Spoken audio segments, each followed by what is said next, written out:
Hey! Today in the video we have two women's stories. The first story tells how a girl named Kimberly overcame her depression. The second story was told by Natasha about her mother and how she treated her. Be sure to watch this video to the end and write your opinion in the comments. It is very important to us and it will help us in the development of our channel. Thanks.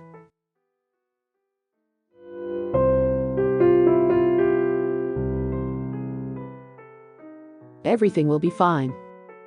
I had a husband, a son. I was afraid to go out into the street, to the kindergarten for a child, to the store.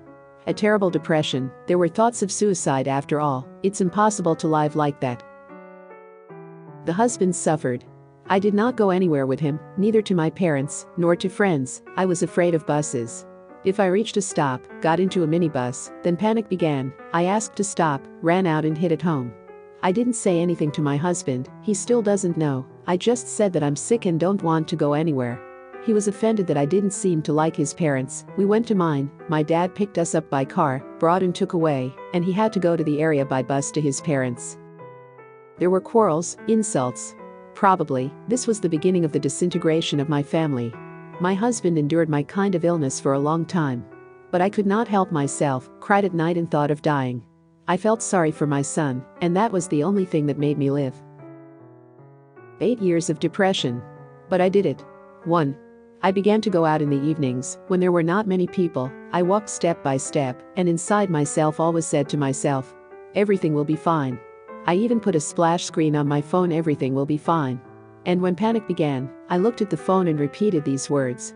Sometimes it helped to count to myself and breathe deeply. 1, 2, 3, 4, 10, and the anxiety receded.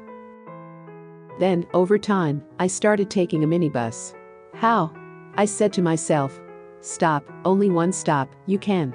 Then 2, then 3. Then I went to college for evening courses. For what? I had to overcome my fear, otherwise I would simply die. My husband was there, supported me, was glad that I was finally going somewhere, that I was recovering. Maybe to someone it will seem empty and stupid, but for me it was a test, a real one. I did it. I finished courses at the institute, found a good job, my son grew up. It's a pity that I couldn't save my family. The grievances accumulated over so many years of my imprisonment, hysteria, nerves. I was frustrated by my beloved husband, he did not understand. And my marriage has cracked, and the further, the worse. Now I am healthy from my addiction. I walk, talk with friends, work, but I don't have a husband anymore. He left, although I still love him madly. I live for my son. I hope my true life story will help those people who are experiencing something similar. It will give strength and confidence that everything is fixable, you just need to take a step. Then another one. Conquer your fear, it's in your head. It is very difficult, people do not understand such diseases, but I went through it from beginning to end. Good luck to you. And most importantly, don't give up. Everything will be fine. This is now my motto in life. Take it for yourself, and you will succeed. How to forgive a dead cruel mother. I was raised by my grandmother.